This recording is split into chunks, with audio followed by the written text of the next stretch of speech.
Welcome back, degenerates.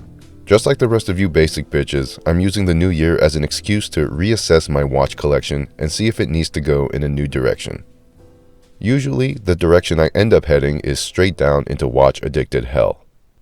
I've always prioritized utility, focusing on a brutally solid monochrome steel presentation. My logical brain wants a daily beater, which is why I have a strong affinity for tool watches with brushed finishes, very much like the Tudor Ranger. But, for as much as I love the Ranger, because it really is a legendary classic whether you like it or not, I have to admit that it's boring as fuck. Okay fanboy, chill out, don't get offended. I love my Ranger and it's one of my favorites. I'm just saying that sometimes a little bit of razzle-dazzle or a little bit of form over function on a tool watch is okay. Seeing how much I'm enjoying the Rangemaster 2, I can say that it's perfectly fine for me. Which is all just an overly drawn-out way of explaining how I ended up with this new Victorinox INOX. So if you're still here and made it past my watch collecting journey bullshit, then let's move on to the good stuff.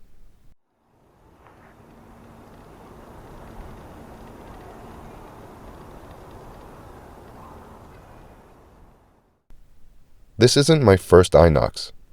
I had one a few years ago. I even reviewed it. It's a very well-made watch, and objectively, there are few, if any, other automatic watches that are more robust than it. But, for as much as I think it's great, I could not get past the proportions. With how it sat on my wrist, I thought the case height was just a cunt hair too thick. And the hexagonal design was too hexagonal? Super nitpicky, I know. But as a paying customer, you bet your ass I'm gonna be nitpicky. Suffice it to say that all those little nitpicky things were enough for me to decide to let it go.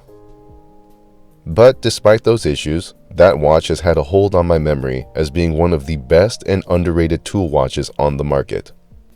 So with that in mind, and with my focus being on tool watches with a little bit of razzle-dazzle, I decided to give the INOX another shot. Maybe see if distance truly did make the heart grow fonder. And wouldn't you know it, those sons of bitches at Victorinox released a brand new version of the INOX at the same time. And it's perfect. Well, not perfect, no watch is perfect, are you kidding me? You know what I mean.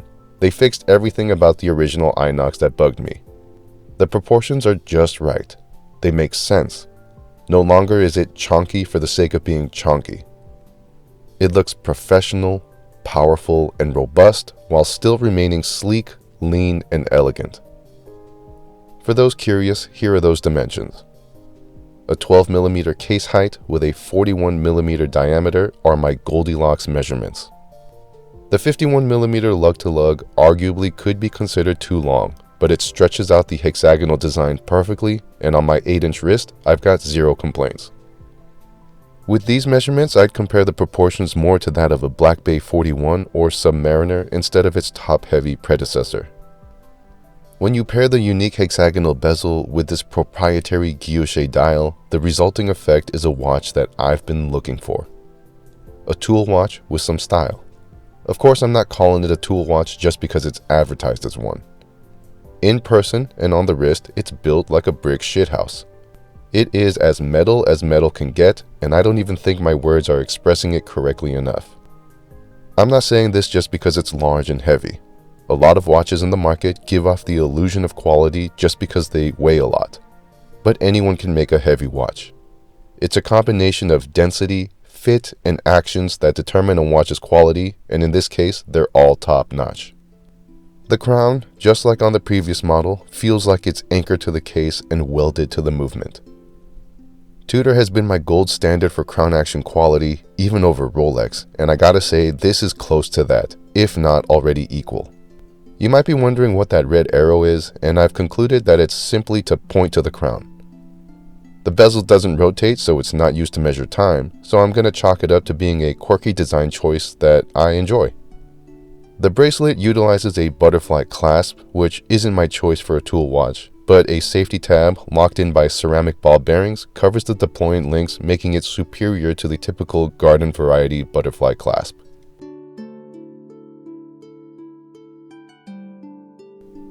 The bracelet also has a toolless removable end link, which is a nice touch. I like the knurled texturing of the pushers here. Unfortunately, a 21mm lug width takes this watch from being a strap monster to a strap nuisance.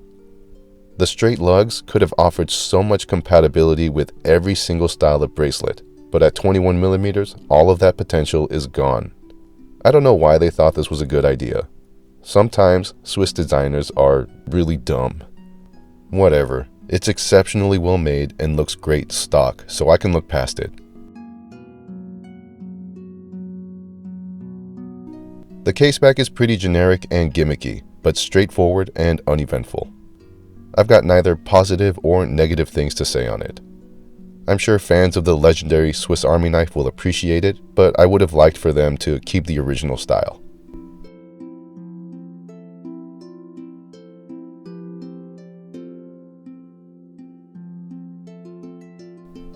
ISO rated to 200 meters and having a lume application that stays glowing through the night feeds into what is a well-rounded experience. You can tell when the lume is good when a watch wants to glow instead of you trying to make it glow, and here it's all peachy.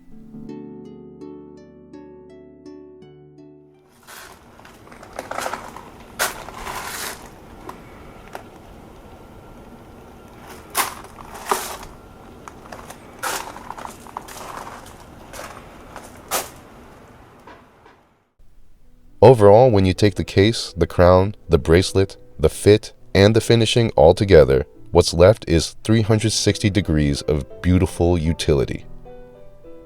We're all degenerate watch addicts. We're all watch nerds. Having a capable watch is important, but having a good-looking watch outside of pure function is equally important, and the INOX fits that bill.